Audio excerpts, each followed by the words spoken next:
Good evening, everybody, and welcome back to the Talking Philly Sports with Matty B program here on the Edge of Philly Sports with your boy Matty B, aka Matt Benarchek. It is Tuesday, March the 28th, 2023. It's 9 p.m. and you're watching EOP. So once again, me and you, and it is an honor and a privilege every single time, and I say this every single time because I truly believe it.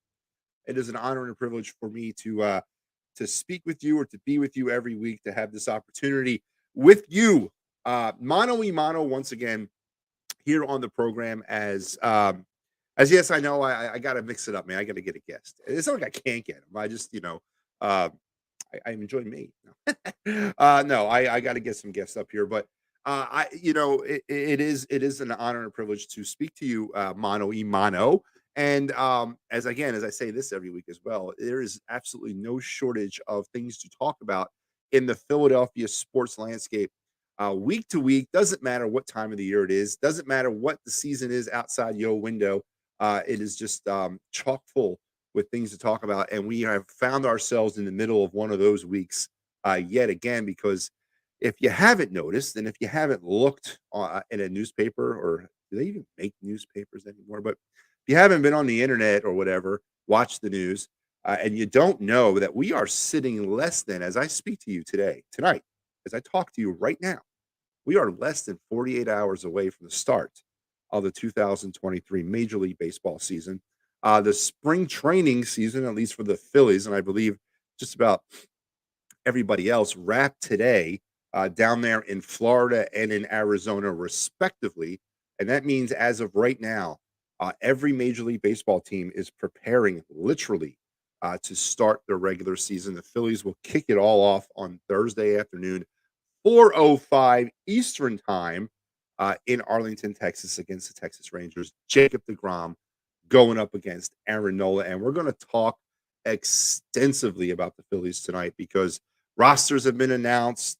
The smoke is cleared, so to speak, and now it's the inevitable title defense, as the National League champions will be on display. And we'll talk extensively about where I think the 2023 Phillies will stack up, and will they might kind of shake out 6 months from now. So that is going to be the kind of the bulk of the show tonight. But we're also going to mix in some Flyers talk, as they have gotten hot.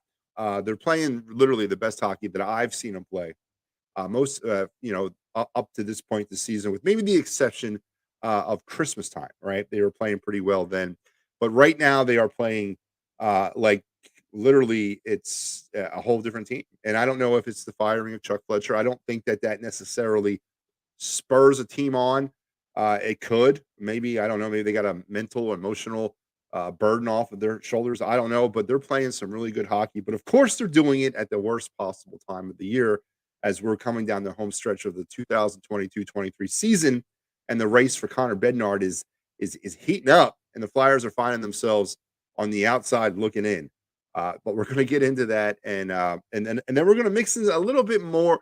We're going to mix in some football, but it might not be the football you think we usually talk about here on the program, because we're going to talk some spring football. That's right, folks. Spring football. You probably know who I'm talking about, but we're going to get into that too. But let's get things kicked off, as we do every week here on the program, with your day in Philadelphia sports history. And today, March 28th, there was something that happened extremely historical and extremely exciting here in Philadelphia, but it had nothing to do with any of your Philadelphia sports teams. It had everything to do with a Philadelphia sports venue.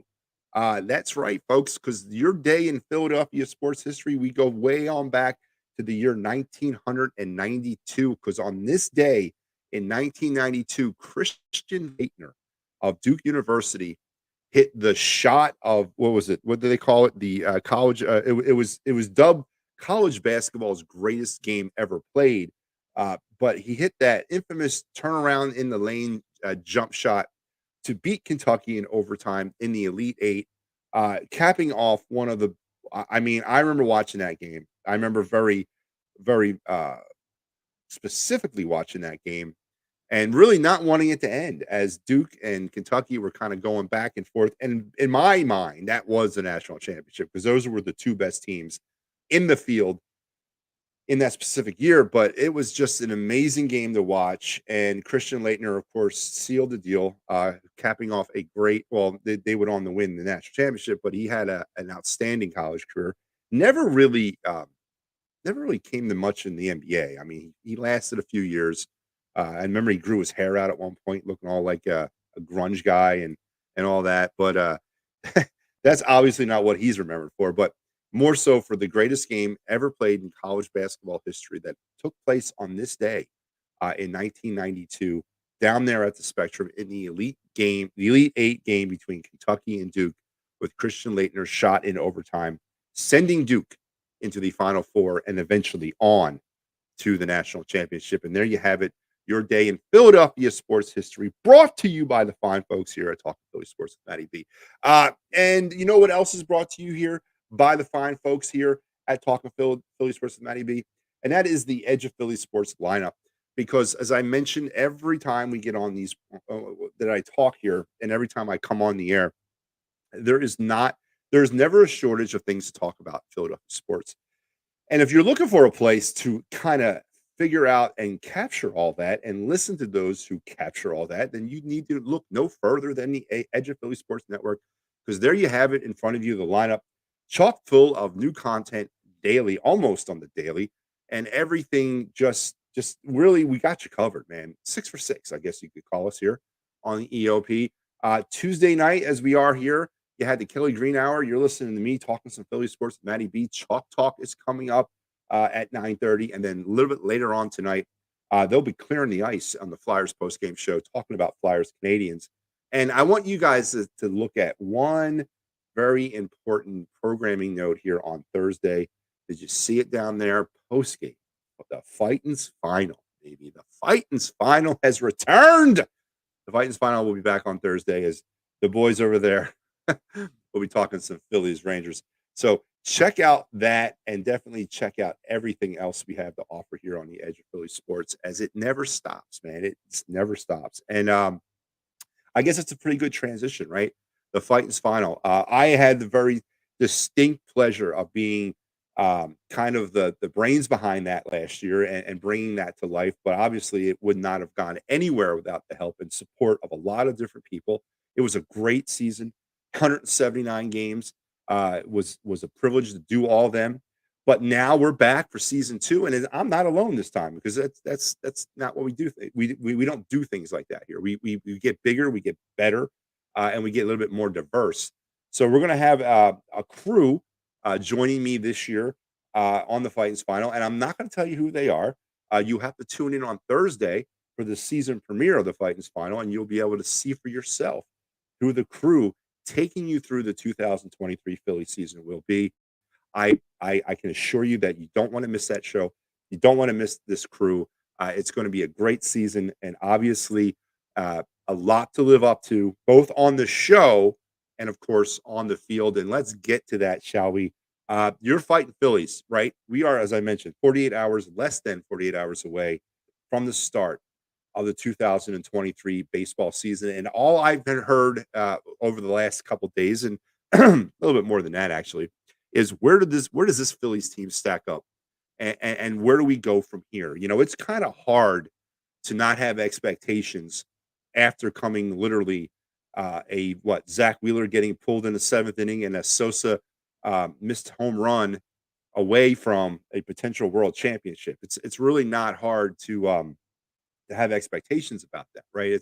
It's not hard to get kind of lost in that, and you should get lost in it, because it was a great run. But what I found kind of looking back on all that was that we have lost sight a little bit about how frustrating at times the 2022 season was for this team, how mind-numbingly frustrating it was at times going through the season with the Phillies, as everything was very well documented, obviously on the Fightins Final and other platforms, about some of this team's struggles in the season. And, you know, to kind of mention a few off the top of my head, you know, the reasoning why Kyle Schwarber continued to lead off, even though he struck out over 200 times. the great amount of runners left on base with 2 outs in scoring position, the high amount of strikeouts that this team was just victim of every game. And of course, the 7 games under 500 in late May that led to the Joe Girardi firing, and then the resurgence after that firing. So it was a frustrating season on a lot of different fronts, but everything gets lost or forgotten about or glossed over because of what happened in October. And you know what? It should, because it was an amazing, amazing time. And there was no team in baseball that kind of paid more dividends of that third wild card team than the Phillies did. And I don't hide from it. They weren't good enough to win the NL East. They were an 87 win team. They were they got lucky, or that they fell into that new rule. And I'm not saying that their NL championship is an asterisk because of that. That's just the reality of it all. They were the third wild card team, and they were benefactors of that new rule. And there's nothing wrong with that. And I honestly think they're going to be benefactors of that rule for the next 3 to 5 years. Uh, and that's the reasoning, I think, beyond, or in the whole of that third wild card team to begin with, was to have runs like the Phillies had last year. So all the problems with this team kind of got glossed over or forgotten about because of the great October run, and as it should have been. And we came very, very close to winning a world championship. But the bottom line was, folks, we didn't win. And now here we are back at square one and wondering, are we good enough to get back to the World Series? And I think the answer to that question is absolutely yes. But just as we're good enough to get back to the World Series, the other teams, a lot of other teams, are better or as good as the Phillies are. So, what makes you think that this team is going to repeat its success of 2022 and find themselves in a position again to potentially win a world championship? And I've been dealing with that question all winter. I've been dealing with that question all spring. Is this team a better product than that walked off the field in Houston? And I come to the conclusion, and we're going to go through some things right now. We're going to go through their lineup because the lineups have been solidified, or I said the rosters have been solidified today or yesterday. They came out. They've named all their people. We all know who's essentially going to be on this roster to start the season. We know the rotation and we know the bullpen. And now the question goes: is this a better than 87 win team? And obviously that answer will start being found out on Thursday. But we'll have the opportunity now to play devil's advocate, which we always do here, right? So let's kind of recap a little bit before we get into the 2023 version of this team. I mentioned at times in 2022 the season was mindlessly frustrating. Some of the things that this team put us through were just horrible, horrible. And I had the pleasure of being, following it very intently for the network, reporting on it every night, and getting washed away in it as well. And there was a few numbers, though, stat wise, that kept me up all summer long. And the first stat I want to give you is the Phillies strikeouts. All right. The Phillies struck out 1,332 times last year. That averages out to about 8.2 strikeouts a game. So let's round down with the rule of five, and let's call it 8 strikeouts a game. So if you're looking at this thing holistically, uh, I look at it like this: that 1 through 8 in the Phillies lineup struck out to begin the game, and in every game. In every game, that's how it worked out. I don't think that number is indicative, and I've had this conversation with many people that say that's what baseball is now, right? That's what analytics tells managers and coaches and farm directors and scouts and everybody, and GMs and everybody that's involved with the baseball team, that strikeouts don't matter anymore. It doesn't matter if you strike out 8 times a game or if you strike out 9 times a game, whatever, because that's not analytics. Analytics doesn't care about that. I disagree, because pure and simply, if you strike out, that means you're not getting on base. It means also you're not moving runners over. It means also you're not producing at the plate. And I don't care. You can tell me analytically up and down how it doesn't matter anymore, because I'm paying you to hit home runs. And if you strike out, that's a byproduct of that. I don't care. I'm going to disagree with you. And I know baseball has changed. And I really am sad for that change, because I don't like it. I don't like it at all. But 8 strikeouts a game, team average, to me is a gaudy number that needs to come down by at least 2. I can live with 6, maybe I can make me live with 7, I don't know, but I can live with 6, but I can't live with 8. 8's just too high. That number needs to be better. But then if you look at the other side of the strikeout coin, as far as what the Phillies were doing to teams, the Phillies struck out 1,370 batters last year for an average of 8.5 a game. So they were striking out more than they were striking out. So I guess it balances out, but I don't see it that way. I mean, let's keep that number, maybe get that thing up to 9 and continue on, but we got to lower the strikeouts. We gotta lower them, man. It's just I'm never gonna believe that striking out is an accepted form of baseball. I don't care what analytics tells me or tells you. I'm just not gonna believe that because it's undisciplined baseball, in my opinion. The other number, which of course was much documented on this program, was the runners left on base. Now, there's two different runners left on base stats that I looked at throughout the year. I looked at straight left on base, and then I looked at the vaunted left on base in scoring position with 2 outs. And both of those numbers were very high in my aspect. Now, the Phillies, to their credit, got better with the runners in scoring position with 2 outs as the season kind of progressed. They ended up leaving 571 runners on base with 2 outs in scoring position. That averaged out to about 3.5 a game. Okay. Now, if you break that number down even further, and again, we'll round up using the rule of 4 or 5. It's up to 4. So say we half that. That's 2 extra runs a game. That could have been 5 or 6 different wins. That could have been 5 to 10 more wins. I believe that wholeheartedly. So that number needs to come down. And then the other number, which was the straight left on base, the Phillies left 1,045 runners on base in 2022. 6.5. Again, using the rule of 5, we round up to 7. That is entirely too many runners left on base per game. That has got to get down. Now, on the other side of that coin, the Philly or the opponents left 1,017 runners on base for about 6.3. Again, using the rule of 5, rounding down, that's 6. So that's a runner less than what the Phillies did on base. So those are the numbers, those stats, the runners left, the runners on base, and the strikeouts.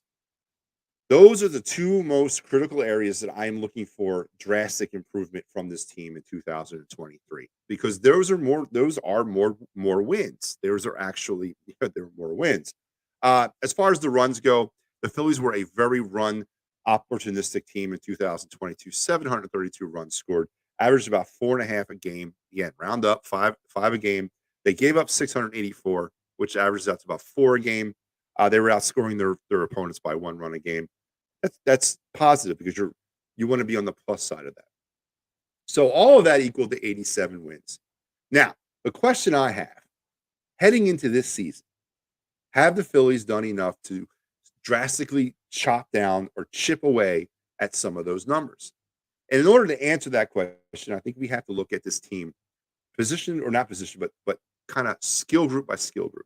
Let's take a look first at what the projected starting lineup or who will be in the starting lineup heading into 2023 and where they may kind of make this team better or potentially make this team worse because I'm not necessarily sure that everybody is going to make them better or every situation I should say is going to be better for this team. Now, obviously, Trey Turner right off the bat, a win. This was a move that I was crying for about a year. It started about a year ago, crying for this.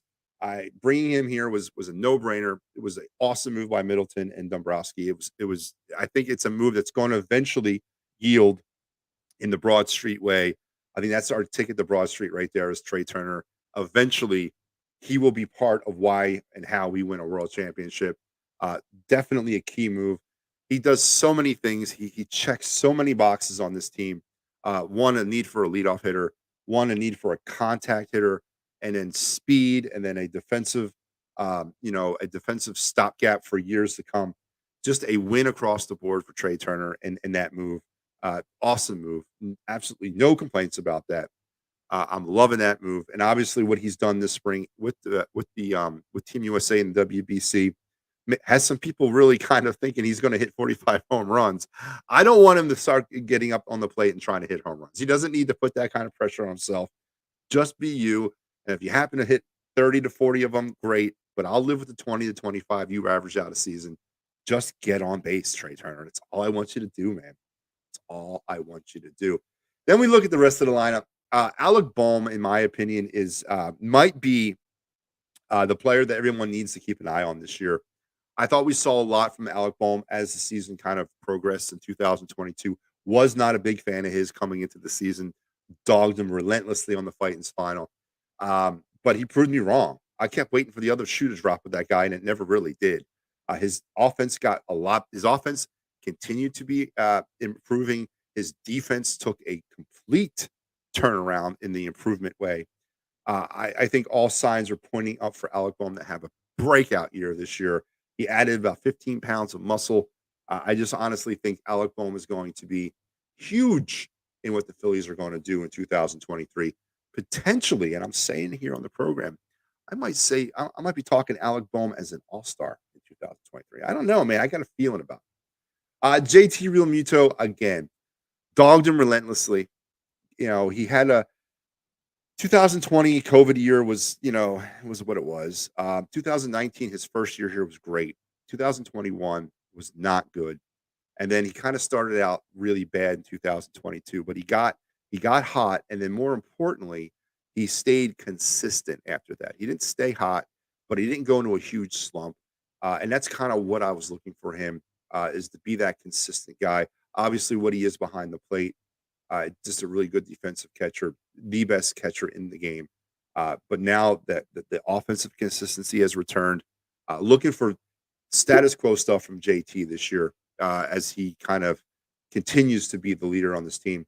Kyle Schwarber, I think with the arrival of Trey Turner, Kyle Schwarber's role in this team will not change. I think he's still definitely looked upon as that power hitter. But I think now that Trey Turner hopefully will occupy that leadoff spot for the rest of their time together on this baseball team. Maybe he has an opportunity to get more RBIs or more potential RBIs, obviously, with more runners on base in front of him as a home run hitter. And that could do nothing but help him. So looking for good things from Kyle Schwarber, maybe a little less pressure. I don't know, batting in the cleanup hole. Hopefully, if that's where they put him, I've heard some talk about putting him in second. I don't agree with that, but getting him out of that leadoff spot was key. I think it'll benefit him in the long term, and obviously benefit this team. Nick Castellanos, listen, this guy is really a key member of what this team is going to be in 2023, and we're going to get into a little bit of that later on. But if Nick Castellanos has a bounce back year, or if he has a year like he had in Cincinnati in 2021, then we're in a really good spot. But we cannot have him have a year like he did have last year. And I know people are talking about, well, I think he's going to, I expect big things from old Nicky Bats. Well, why? Why do you expect that? What have you seen from him that makes you think he's going to have a good year? I'm not saying he's not, but I haven't seen anything that points, oh, he's going to break back out, or he's going to regulate, or he's going to get back to the old Nick Castellanos. I haven't seen any of that. Not to say that he's not going to, but he's a huge wild card with this team right now. And he's very, very important about how this team is going, in my opinion, how this team is going to perform, especially in the early part of the season, in the Bryce Harper less period of this season. Nick Castellanos has to break out of his shell pretty much right off the bat. He has to be that guy that we signed him to be. He has to be. It's just really important that he does that. He is like the hinge of this entire offense. It's going to swing or it's going to stay shut depending on what I think he does. And he has to be better. And I don't throw out the whole crap of his defensive prowess in right field. I mean, come the hell out of here. I don't, he made some good plays out there. I give you that. But is that what we brought him here for? No. We brought him here to hit 30 home runs, and he needs to get back to that. Then we got Derek Hall. In this situation, again, we're going to get into the who's it's and what's it's of this. But Derek Hall getting the opportunity now that Reese Hoskins is gone, potentially for the rest of his career is over as a Philly, being that he's a free agent next year and probably won't bounce back from ACL surgery anytime soon. and rightfully might be gone. Derek Hall now has an opportunity that a lot of Major League Baseball players dream of. He has an opportunity to win that job on his own without really any pressure of a player behind him, but he has that opportunity, and I hope he does well. Now, we've seen him in a sample size. Last summer, he came up for about a month and he hit the cover off the ball until the moment got too big. And I and I'm a big Derek Hall fan. I watched him a lot in the minors. I really thought he was the heir apparent to Reese Hoskins in a lot of different ways, and now he's going to get that chance. But I go back to that August Mets series at the bank. That really interesting 4-game set where they where the Mets fans threw out the first pitch and all that, and the Mets fans took over the bank.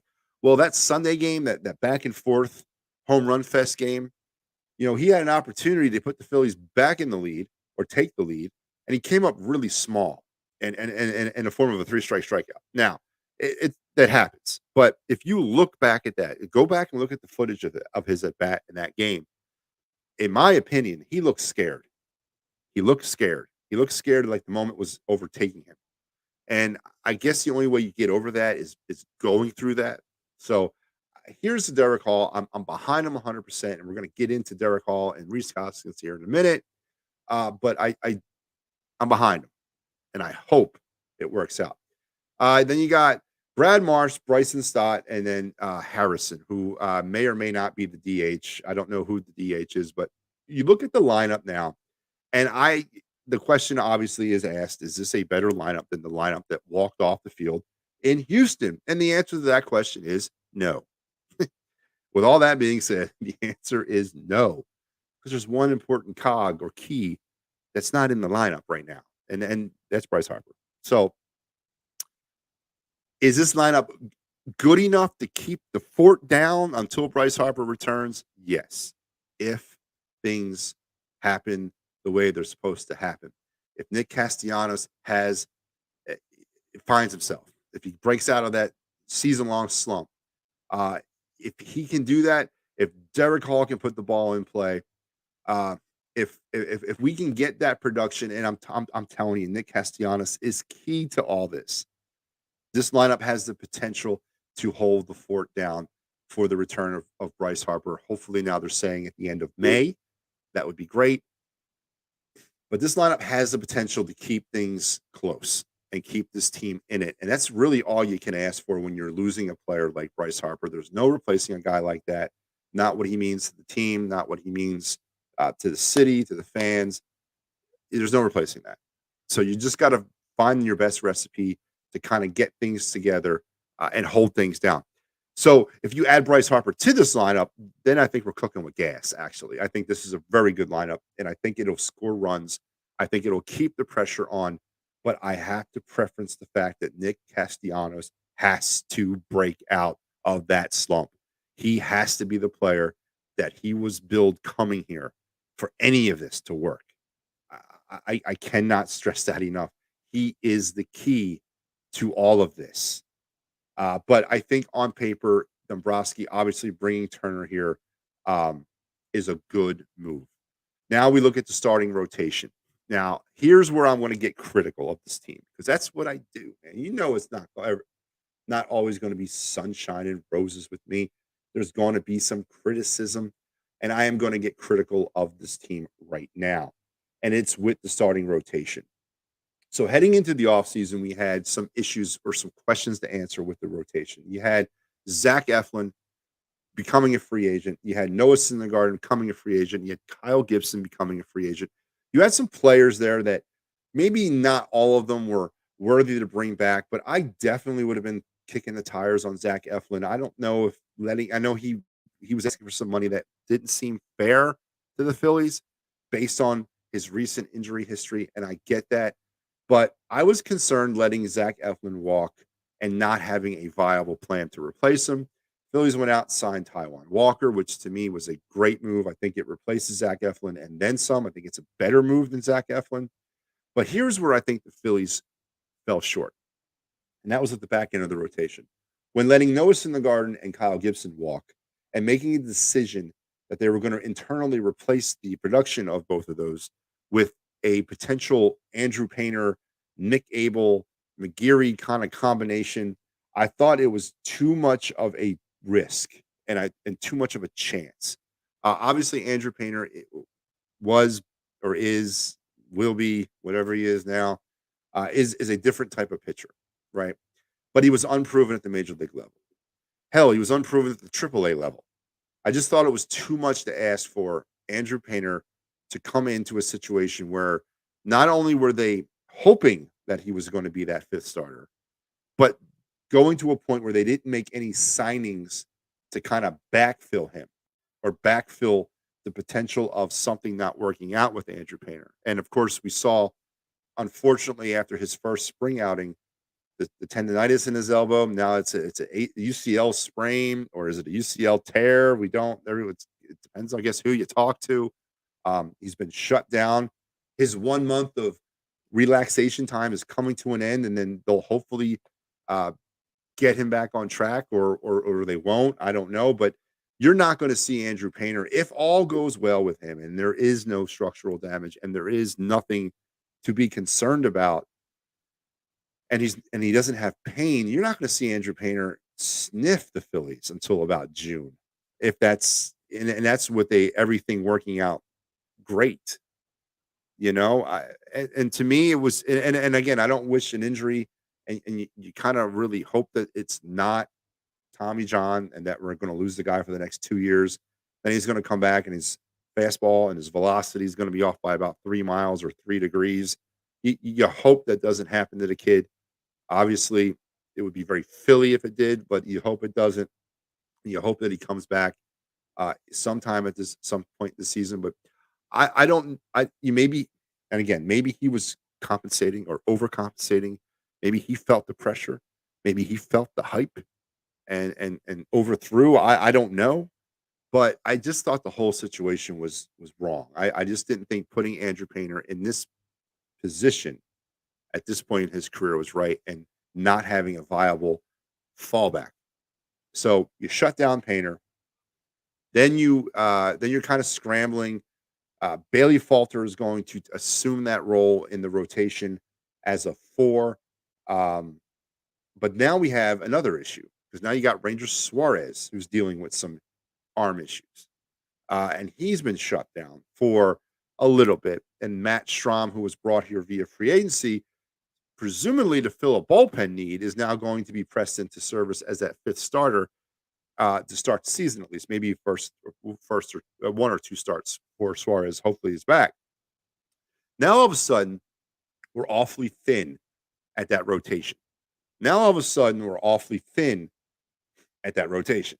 And what started as a strength or a potential strength for this team heading into spring training, we come out of spring training not feeling too good about the starting rotation because I'm not. And you can say what you want, but pitching wins the day. Pitching wins you world championships. And we saw how last year, when the Phillies' arms just didn't have enough anymore, they just kind of broke down. They didn't have the rotational depth.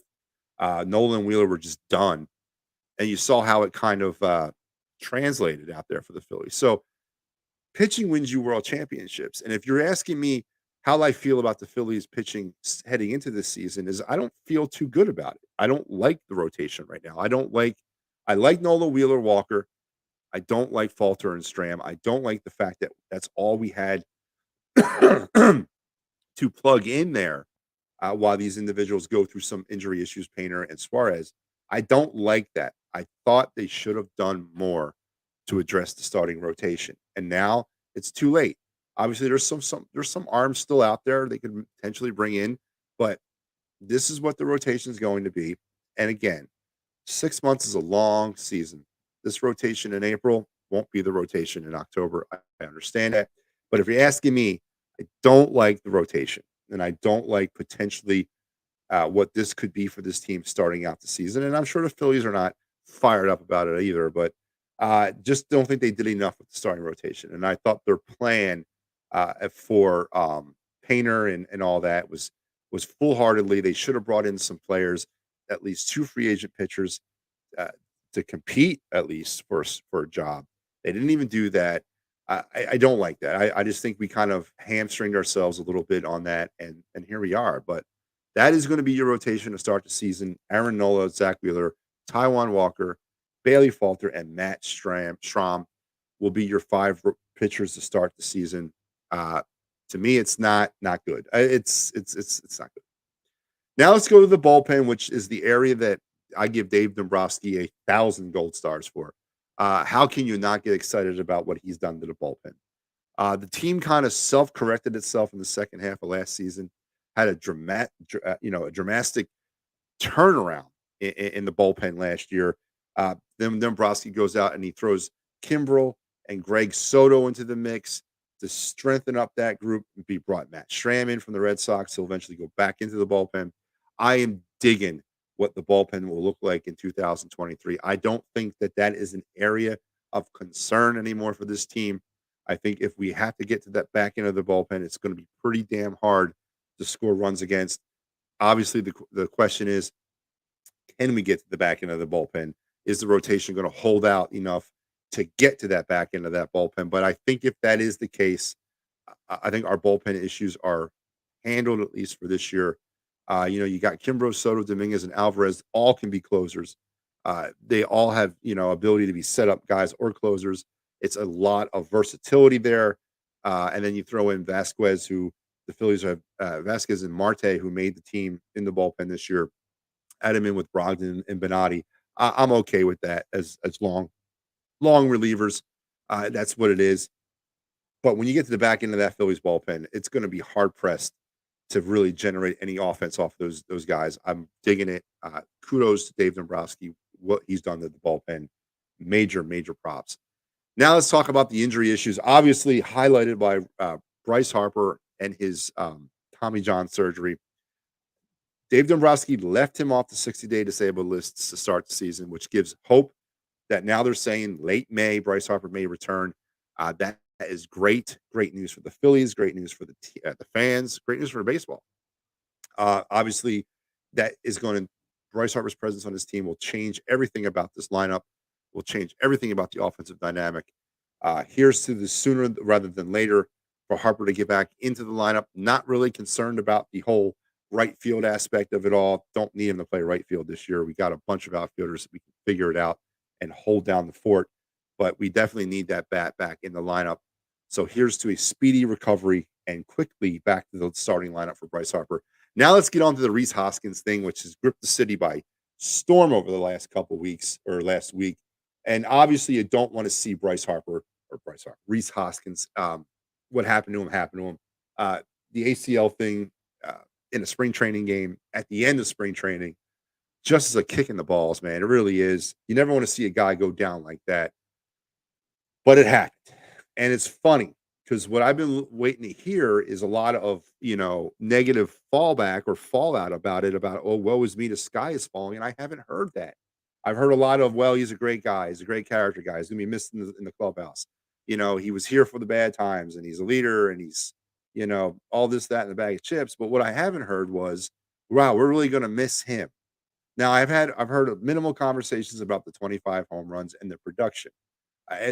More importantly, the home runs. And yes, that is something that you're going to miss. But is anybody going to miss the April through June slump? Is anybody going to miss his defensive inability to play first base? Is anybody going to miss that error at the worst time of a game that he can commit down there at first base? Is anybody going to miss that? I'm not.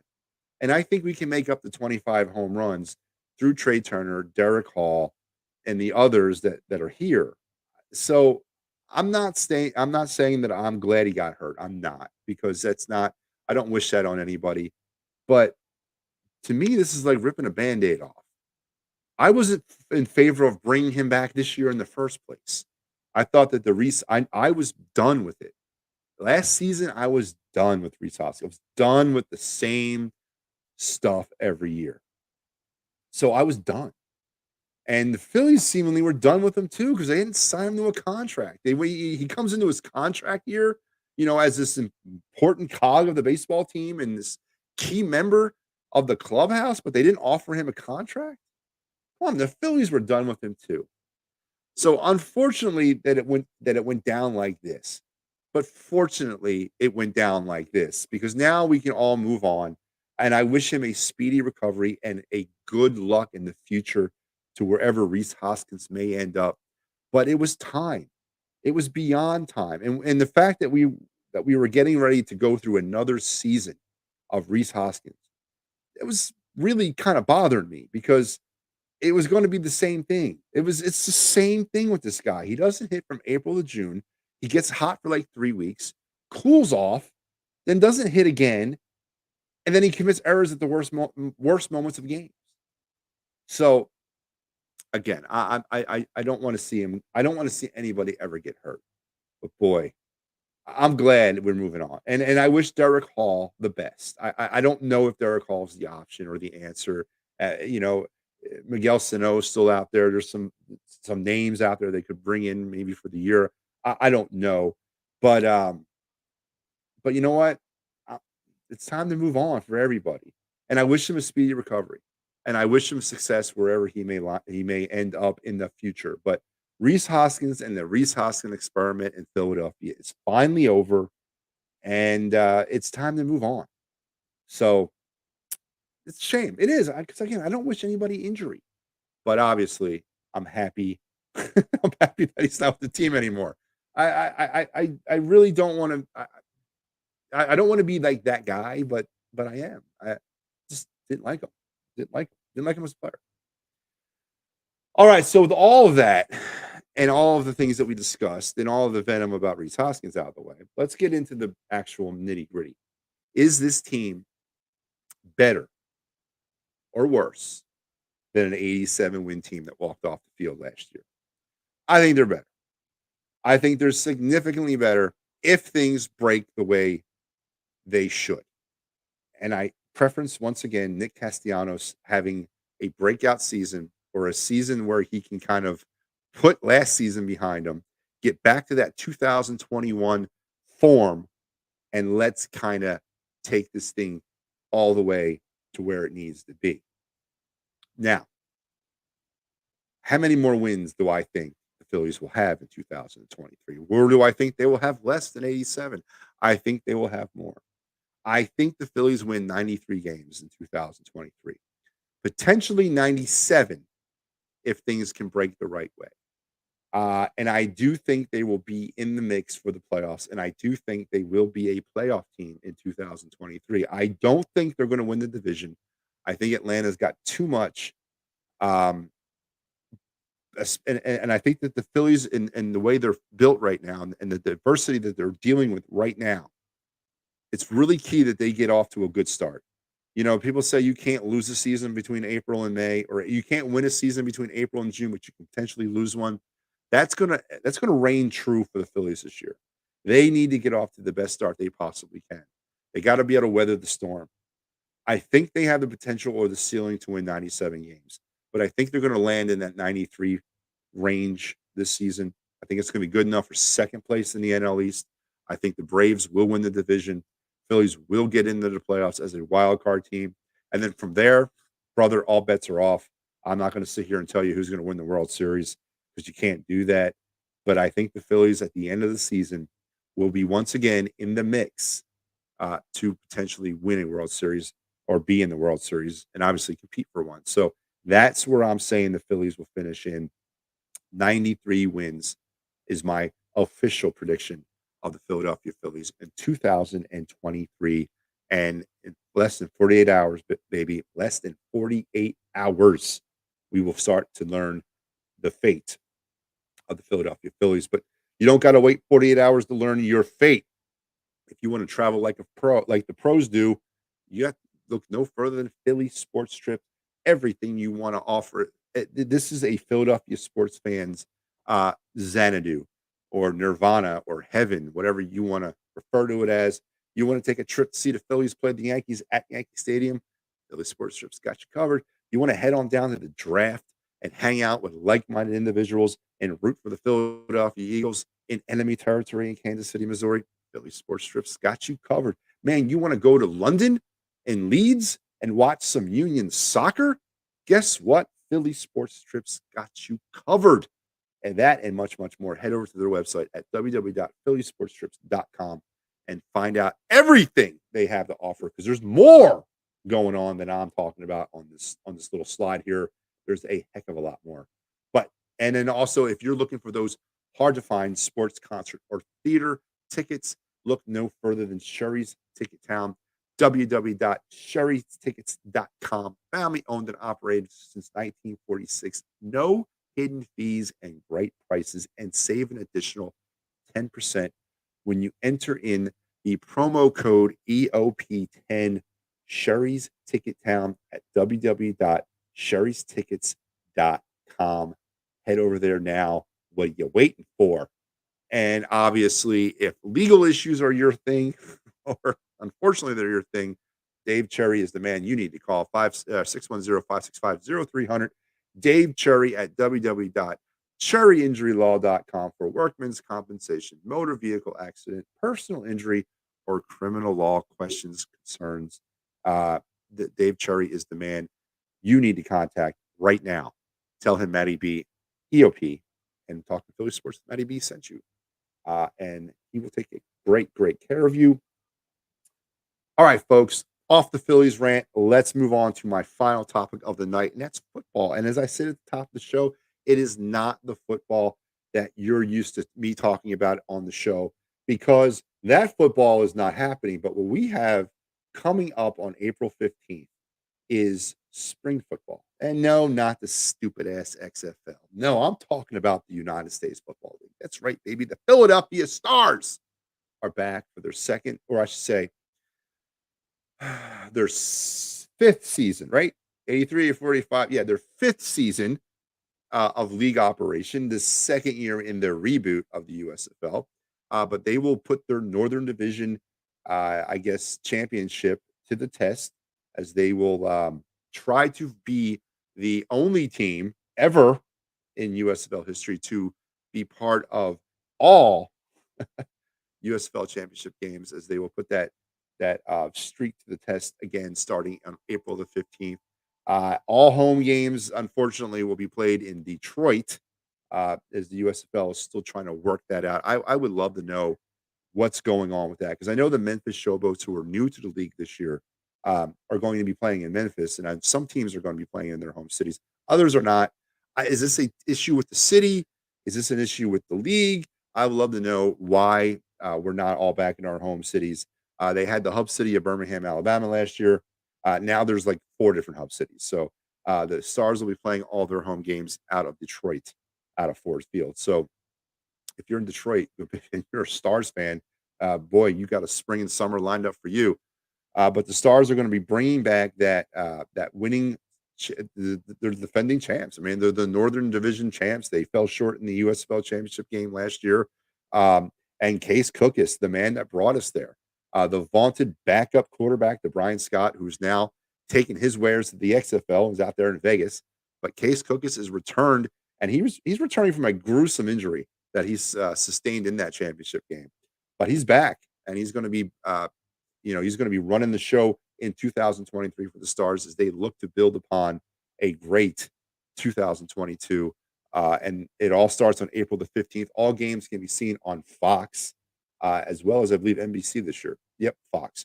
So just to kind of run down the schedule, the Memphis Showboats, who are new to the league this year, they were an original team back in the day. They were not part of the reboot last year, but they're back this year. The Tampa Bay Bandits are no longer. They folded, so they're out of the league. But the Stars will kick off their season on April 15th in Memphis against the Showboats, 4:30 start time on Fox. Their home opener will be, I believe, in they will not play their home opener until April 30th in Detroit. But games, we start off against Memphis. Then we got Michigan, Michigan Panthers, the Pittsburgh Maulers, the Houston Gamblers, the New Jersey Generals, the New Orleans Breakers, Pittsburgh again, Birmingham, a little championship game rematch on June 3rd, the Generals, and then they'll wrap up their season on June 18th at the Michigan Panthers, which is at the same field they play on. So I don't really know if that's a road game, but it's listed here as one. And that is your Philadelphia Stars 2023 schedule. Folks, listen, you've heard me say it before on this program, and you're going to hear me say it again. Huge fan of the USFL, always been since the beginning of it. Was really excited when they brought it back. Was even more excited when they brought the Stars back. And then the Stars had a great run last year. They didn't have a dominating regular season, but they had a good enough regular season where they got into the playoffs and they made the run and they got back to the championship game. And there was a hell of a game in Canton on July 3rd, and they came within just a real competitive game against two really good teams, and the Stars just happened to be on the back end of that loss. But check the Stars out; it's fun, entertaining football, and it's real football. It ain't like the XFL. The XFL is a gimmick. The USFL is actual football, and we got a really good team here in the Stars. As I said, the city has been blessed with the Stars. 83, 84, 85, 2022, and all those 4 years that the USFL has been in operation, the Stars franchise has been represented in the championship game in each one of those years. 2-2 overall in championship play. So make sure April 15th you check out Philadelphia Stars as they will be bringing their Northern Division championship to the test as they hopefully will get back to that championship game and this time seal the deal. Case Cookus back in charge of the Stars for his last year was the backup. Took the job over about midway through the season when Brian Scott went down with that injury. Then led the Stars to that magical run to the championship game. Got hurt himself in that championship game, but he's back, fully healthy, ready to do it again in 2023. I will be watching and I will be covering the Stars once again for the Edge of Philly Sports. So be on the lookout for those articles come post game, every Stars game, and hopefully we raise that championship banner in 2023. Because when we talk about the great championship run that this city has been on lately, we always talk about the Phillies, we talk about the Eagles, we just the Union. We don't talk about the Stars. The Stars kind of started it all last summer. They got to their championship game, and then everything just kind of fell into place from there. But of course, everybody lost.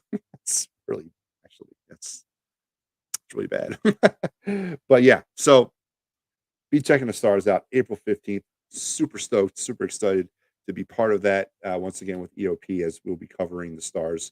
And if you're looking for a great place to go watch the Stars or watch the Phillies or watch any of the Philadelphia sports teams, look no further than Dolan's down there in the heart of Delco in Ridley Park. Quizzo music, great times, memorabilia giveaways. And remember, you don't know who we're going to walk through that front door at Dolan's down there in the heart of Delco. Check it out. It's a great place to go watch a game. Folks, that is going to wrap me up for this evening. I want to thank you. And I want to once again make sure that you gravitate right after this to head over to Clear the Ice as they'll be wrapping up some Flyers post game. It is the final show of the Clear the Ice this season as we're getting ready to transition to the Titans final. So make sure you go check out Pat Bernard, who's on the air. Should be like right now as he'll be wrapping up the Flyers Montreal Canadiens for you. And it is the final game or the final show of the season for Clear the Ice. But we'll be back next year as well for that show. But until we talk again next week, what do they say? That is the news, and I'm out of here.